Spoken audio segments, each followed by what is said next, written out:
Bienvenue sur Lithothérapie & Co. Je m'appelle Jade, je suis lithothérapeute et dans ce podcast, nous allons découvrir ce qu'est la lithothérapie. Si vous vous demandez ce qu'est la lithothérapie, ce qu'elle apporte et comment utiliser les pierres au quotidien, alors vous êtes au bon endroit. Toutes les semaines, je vous offre des conseils et astuces pour vous aider à mieux la comprendre et à l'implémenter dans votre quotidien pour un meilleur équilibre de vie. Alors, prêt à mettre en avant votre bien-être grâce aux pierres ? À devenir plus aligné et à gagner en sérénité ? C'est parti pour l'épisode du jour. Bonjour à tous et bienvenue dans l'épisode 185 du podcast Lithothérapie & Co. Et aujourd'hui, on va parler des pierres de naissance. Et oui, j'en ai jamais parlé alors que ça va faire 3 ans que le podcast existe. C'est vrai que généralement, moi, je vous conseille pas forcément aux pierres de naissance parce que la pierre de naissance, c'est pas forcément une pierre de travail. Par contre, ça peut être une pierre doudou qui correspond à nos énergies. Et donc, c'est ce qu'on va aller explorer aujourd'hui. Alors déjà, je sais pas si vous connaissez l'histoire des pierres de naissance, si vous savez qu'est-ce que c'est, mais juste pour resituer, la pierre de naissance, c'est grosso modo, tous les mois de l'année, vont avoir une pierre qui leur correspond. Donc c'est pas exactement lié à l'astrologie, puisque l'astrologie souvent ça va être sur 2 mois en parallèle. Là on parle pas du 21 au 21, non c'est tout le mois de janvier, tout le mois de février, tout le mois de mars. Donc ça veut dire que 2 signes peuvent avoir la même pierre. Donc c'est pas du tout lié vraiment à l'énergie astrologique, mais c'est vraiment lié à l'énergie du mois dans lequel vous êtes né. Et donc l'idée c'est vraiment d'associer cette pierre, une pierre à un mois de naissance. Ça remonte même depuis l'Antiquité. Ça fait très longtemps qu'on le fait. Il faut savoir que les anciens babyloniens, grecs, romains utilisaient vraiment les pierres pour protéger, guérir et renforcer les qualités des personnes qui le portaient. Donc pour eux, en fait, quand on portait sa pierre de naissance, c'est comme si on activait un petit peu pas ses super pouvoirs, mais tous les bons côtés qu'on avait, la protection, c'est vraiment ce côté-là. C'est sa pierre de chance, de naissance, de bonheur, de protection, etc. Et c'est vrai qu'au fil des siècles, sa tradition, elle s'est perpétuée, elle a évolué, bien évidemment, mais on en trouve encore. En joaillerie, on l'utilise beaucoup. En lithothérapie, on en parle énormément. Et c'est vrai que voilà, c'est quelque chose qui est resté. Donc, je vous conseille de faire le tour d'horizon des pierres de naissance mois par mois. Et puis, je vais vous expliquer un petit peu les vertus de chaque pierre. Ça va être assez intéressant. Alors, si vous êtes né au mois de janvier, votre pierre, c'est le grenat. Alors, vous me direz, il y a beaucoup de variétés de grenat. Je pense que là, on parle quand même du grenat plutôt almanda, donc le grenat qui est bien rouge. Donc le grenat, c'est vraiment le symbole de la passion, de l'amour, du dynamisme. C'est une pierre qui est liée au chakra racine, quand on a envie de matérialiser les choses, de passer à l'action. Voilà, on est beaucoup. C'est le feu intérieur, la boussole, c'est vraiment ça. Et donc c'est une pierre qui va pouvoir accompagner toutes les personnes qui sont nées en janvier. En février, on va avoir l'améthyste. L'améthyste, c'est une pierre violette qui, elle, est liée au chakra 3e œil et coronal. C'est une pierre d'une énorme sagesse qui apporte beaucoup d'élévation spirituelle. C'est la pierre d'élévation spirituelle par excellence. C'est la pierre des personnes qui qui se connectent à des sphères aussi un petit peu plus hautes qui vont capter certaines choses. C'est aussi une pierre de transmission. C'est-à-dire que quand on a de l'améthyste, généralement, on va avoir cette énergie de guidance, de transmettre, etc. Ça régule les excès. C'est pour ça qu'on la conseille souvent pour arrêter de fumer, par exemple, typiquement. Pour le rapport à l'autorité, elle aide également. Donc l'améthyste, c'est une pierre qui a de très très belles énergies. En mars, on a l'aigue marine. Donc, si tu es né au mois de mars, c'est l'aigue marine qu'il te faut. Pierre du chakra de la gorge. C'est une pierre qui est magnifique, un petit peu onéreuse, mais c'est vraiment la pierre qui va te permettre de travailler sur ta communication, de verbaliser les choses, de déployer tout ce qui se passe au niveau du non-dit, qui permet de se mettre à la portée de n'importe quel interlocuteur, de discuter dans la paix.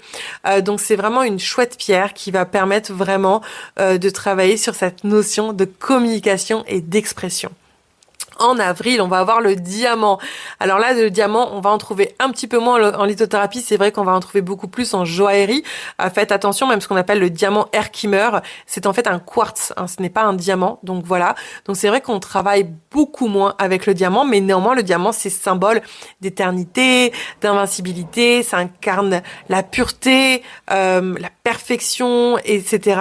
Donc c'est vraiment une très très belle pierre qui apporte énormément de courage, de persévérance, etc. En mai, moi je suis team mais, c'est l'émeraude. Donc si vous voulez faire un cadeau à quelqu'un, c'est parfait, vous pouvez très bien lui offrir une émeraude au mois de mai. C'est une pierre qui est un petit peu onéreuse aussi. L'émeraude, c'est la pierre qui est liée au chakra du cœur, donc souvent elle représente l'amour, Vénus.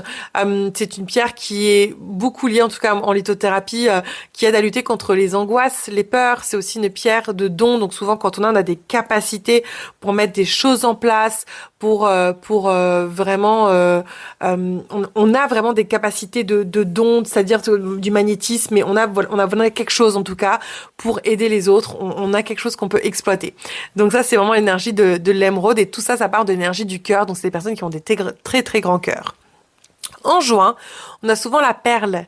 La perle, donc c'est vraiment, vous savez, c'est cette pierre c'est pas une pierre d'ailleurs, une perle, attention, donc qui est un petit peu blanc nacré, qui est un symbole justement de pureté, de sagesse, de yin aussi, donc de féminin, et donc qui va être une pierre très enveloppante, très très douce, et qui va nous inviter aussi à nous écouter, à l'intuition.